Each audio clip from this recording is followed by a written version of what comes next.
Front का पटल नहीं, ना ही विधानसभा का। जो यहाँ तो आप मुझे सुनने के लिए हैं थोड़ी देर के लिए। अब ये बताओ, माइक से काम चल जाएगा? बिना माइक के रखें माइक से, ठीक है। तो मीडिया के सभी बंधुओं का धन्यवाद। वैसे भी लखनऊ प्रेस क्लब का मेरा अनुभव बहुत अच्छा नहीं। मैं तीसरी बार लखनऊ के प्रेस क्लब में आया।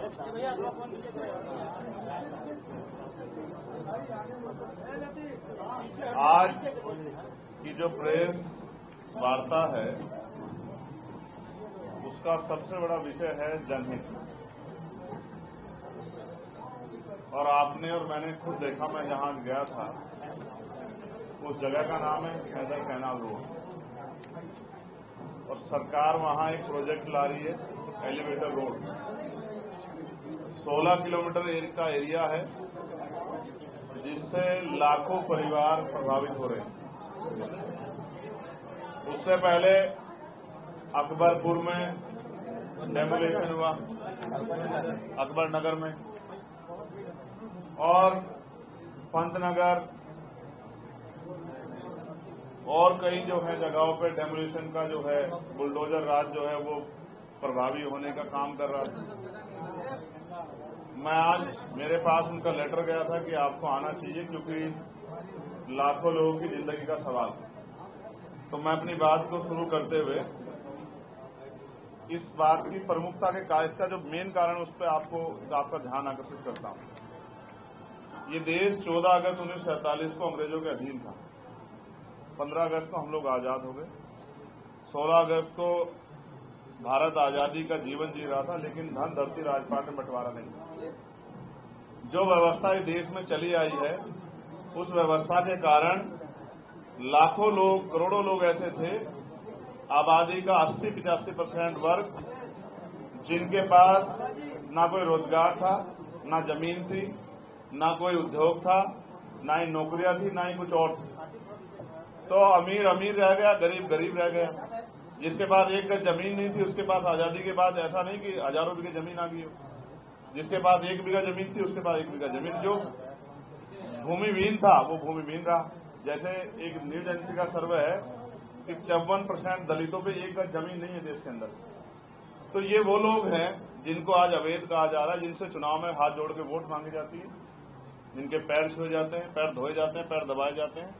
लेकिन आज ये अवैध हो गए हैं क्योंकि ये गांव से अपमानित होकर जाति धर्म के आधार पर सामंतियों का शोषण रह के मजदूरी मांगने पे पिटकर बहन बेटियों की इज्जत की रक्षा करते हुए गांव छोड़ के यहाँ भाग आए। और यहाँ जब भाग आए तो अपना जीवन यापन करने लगे। भारत की जो लोकतांत्रिक व्यवस्था बनी इसी विषय से बनी। और डॉक्टर अम्बेडकर ने जब संविधान को सौंपा तो इस बात से, इस खतरे से अवगत कराया था कि राजनीति में 1 वोट 1 वैल्यू, राजनीति में तो हम लोग बराबर हो जाएंगे, लेकिन जब तक देश से सामाजिक गैर बराबरी और आर्थिक गैर बराबरी खत्म नहीं होगी, देश में जो राजनीतिक लोकतंत्र सामाजिक नहीं बन पाएगा।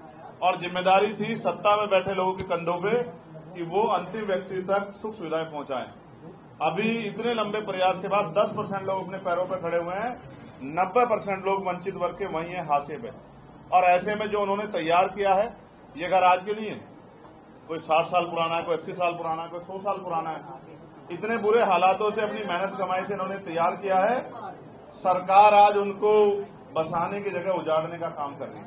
सरकार अगर चाहे, स्पेशली उत्तर प्रदेश की सरकार, तो जैसे मुख्यमंत्री जी पंतनगर वालों के और उनके आसपास के लोगों की सुन सकते हैं तो इनकी भी सुन सकते हैं। क्या तो ऐसा है कि फिर यहाँ ये सरकार सबका साथ सबका विकास की नहीं, जाति धर्म देख के कार्रवाई करे? क्योंकि सत्ता के लोग बैठ जानते हैं, सत्ता पे सारे आंकड़े हैं कि इन बस्तियों में जो हैदर कैनाल रोड है पूरी, इसमें जो लोग रहते हैं वो SC ST OBC और माइनॉरिटी के लोग रहते हैं, मुस्लिम समाज के लोग रहते हैं। तो मुझे ऐसा लगता है कि अगर यहाँ की सत्ता इनके दुख को समझे, मुख्यमंत्री इनके दुख को समझे, तो वो इनको जीवन को भी बचा सकते हैं, उनको बेघर होने से बचा सकते हैं। और अगर मुख्यमंत्री ने, सरकार ने तय कर लिया कि इन गरीबों को उजाड़ना है, और ये हमारे साथ आज से नहीं हो रहा, सदियों से होता है, जब भी हम अपने पैरों पर खड़े होते हैं, कुछ तैयार करते हैं, तभी हमारी कमर तोड़ दी जाती है, अवैध बता के, गलत बता के। ये सारी जमीनें सरकारी, सरकार चाहे तो इन जमीनों को गरीबों को, जिन लोगों ने उन पर इतने दिन मेहनत की है, उनको देके और इनके जीवन को बचा सकती है, इनके उनको टूटने से बचा सकती है। लेकिन मुझे ऐसा लगता है कि सरकार इस पर ध्यान नहीं दे रही है।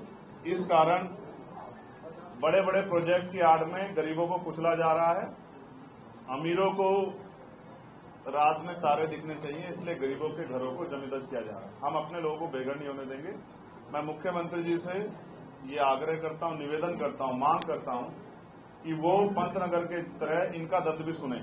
और इसका एक कड़वा सच ये है, अगर किसी कोर्ट के आदेश पे ये हो, हम न्यायपालिका का सम्मान करते हैं, तो मुख्यमंत्री पे ताकत है कि वो जनता का संरक्षण कर सकते हैं, वो इनको विस्थापित कर सकते हैं, अच्छी जगह दे सकते हैं, और वो इस प्रोजेक्ट को ऊंचा करके बना। लोग विरोध नहीं कर रहे प्रोजेक्ट का, लोग भी चाहते हैं विकास, लेकिन ये गरीबों की बस्तियों से जो विकास हो रहा है ना, उनको कुचल के, ये नहीं होना चाहिए। बहुत सारी जगह उधर से बना लो, लेकिन अगर उधर से बना तो थोड़ा ऊंचा बना लो, लोगों की जान बच जाए। और अगर ऐसा नहीं करते तो ये स्पष्ट हो जाता है कि उनका अंतिम उद्देश्य इन लोगों को उजाड़ने का है, और हम अपने लोगों को उजड़ने नहीं देंगे। सारे काम हो सकते हैं। अकबर नगर में जो हुआ है, आप सब लोगों ने देख लिया, उनको छोटे छोटे कमरों में रख दिया।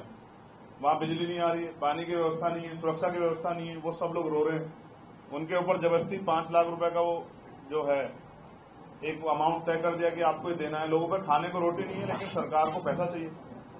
तो ये पैसा जब करोड़ों करोड़ रुपए पूंजीपतियों का माफ कर दो तो जनता का माफ कर दो।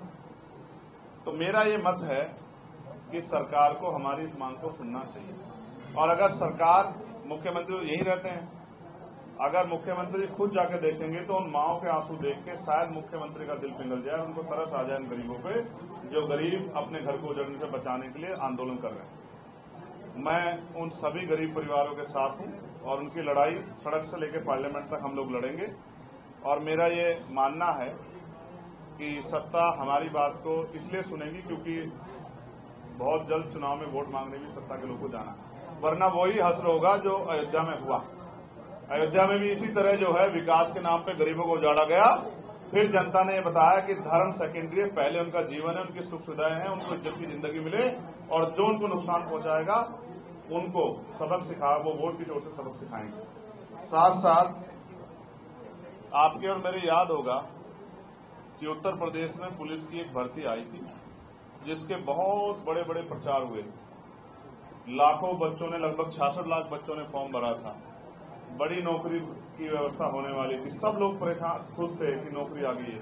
फिर उसका पेपर लीक हुआ, हम लोगों ने विरोध किया, तो मुख्यमंत्री जी कहने लगे कि इनको ये झूठा खबर फैला रहे हैं। लेकिन बाद में अंत मांगा और भर्ती कैंसिल की। 6 महीने का समय मांगा था।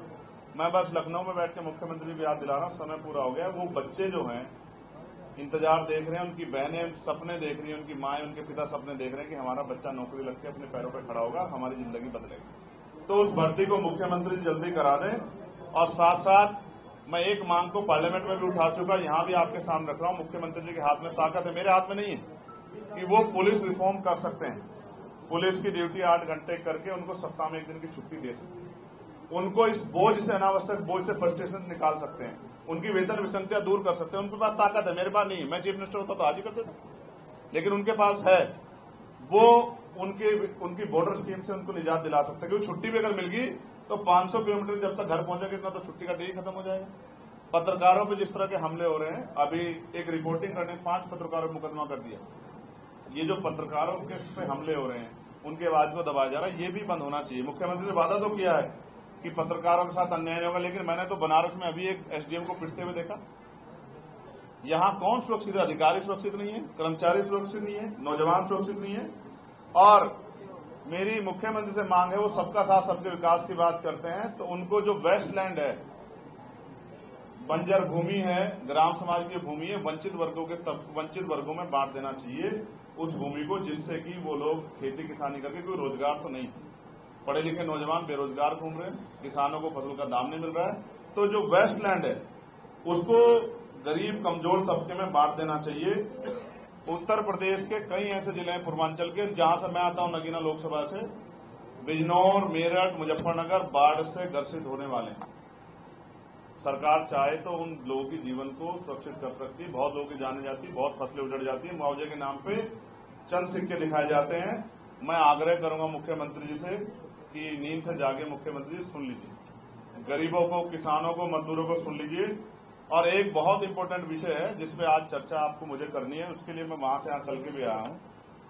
भारत का संविधान किसी भी तरह के भेदभाव को अस्वीकार करता है, लेकिन मेरे पड़ोस के जिले में जिस तरह से ठेली दुकान वालों को नाम और जाति, अब हम इस जाति से कितने दिन हो गए बचते हुए, क्योंकि जाति के आधार पर शोषण होता है उससे हम बचते हैं, धर्म के आधार पर जो शोषण होता है उससे बचते हैं, उसके लिए हम आवाज उठाते हैं। लेकिन ये जो किया जा रहा है ये ना न्याय संगत है, ना कानून संगत है, ना ही संवैधानिक मर्यादाओं के अनुसार ठीक। तो मेरी मुख्यमंत्री से मांग है, अगर आपके अधिकारी बेलगाम होंगे तो उन पर लगाम लगा लो, और अधिकारी बेलगाम नहीं, आपका प्रोजेक्ट है तो आप इसको ऐसा ना करो, क्योंकि कावड़ियों के लिए बहुत सारी व्यवस्था की गई, लेकिन हमारे यहाँ बहुत तरह के लोग रहते हैं। कावड़ियों की आड़ में कोई असामाजिक तत्व जब चिन्हित होगी दुकान कि ये रहीम की दुकान है या ये राम की दुकान है, किसी भी दुकान पे आके उस आदमी के साथ कोई दुर्घटना, कोई बड़ी अप्रिय घटना कर सकता है, पूरे क्षेत्र में सांप्रदायिक तनाव हो सकता है, कोई अप्रिय घटना घट सकती है। हमें अपने प्रदेश की फिक्र है, अपने लोगों की फिक्र है, इसलिए हम मुख्यमंत्री से मांग करते हैं ऐसे बेलगाम अधिकारियों पे लगाम लगाएं, और अगर ये आपकी योजना हो तो कृपया ऐसी योजनाओं पे दोबारा पुनर्विचार ना करें। ये योजनाएं प्रदेश को खंडित करने के लिए हैं। जाति धर्म में बटे हुए समाज को जोड़ के संविधान ने इकट्ठा किया था। आप बात करते हो अखंड भारत की और अपने अपने प्रदेश में इस तरह की चीजें कर रहे हो, बांटने का काम कर रहे हो, ठीक नहीं है। तो मैं ऐसी जो भेदभाव करती है धर्म और जाति के आधार पर, इन सारी चीजों को, सारे जो है योजनाओं का को कंडम करता हूं, और ऐसे अधिकारियों पे लगाम लगाने की और पुनः ऐसी चीजें ना हो इसके लिए मुख्यमंत्री से मांग करता हूं। और जो उत्तर प्रदेश की कानून व्यवस्था दम तोड़ चुकी है, अब वो तो मैं ये भी नहीं कह सकता कि राम भरोसे। एक सेकंड दे दीजिए, बस खत्म कर रहा हूं इस बात को। आप ये देख रहे हैं अभी क्या हुआ उन्नाव में एक बच्ची के साथ, और हाथरस में क्या हुआ आपने देखा। वो जांच कहां गई और इतने लोग मर गए, उसका जवाब कौन देगा। और सबकी जानकारी भी नहीं हुई, और ऐसी दोबारा घटना ना हो। क्या है आपका इंतजाम इस पर। बस जो लोग आवाज उठाने की आवाज दबाना चाहते हैं, ये सही नहीं है। इसलिए मैं कानून व्यवस्था दम तोड़ चुकी कानून व्यवस्था, ध्वस्त हो चुकी कानून व्यवस्था पे मुख्यमंत्री का ध्यान आकर्षित करता हूं। सब कुछ है, फिर भी दलितों को का दमन हो रहा है, पिछड़ों का दमन हो रहा है, आदिवासियों का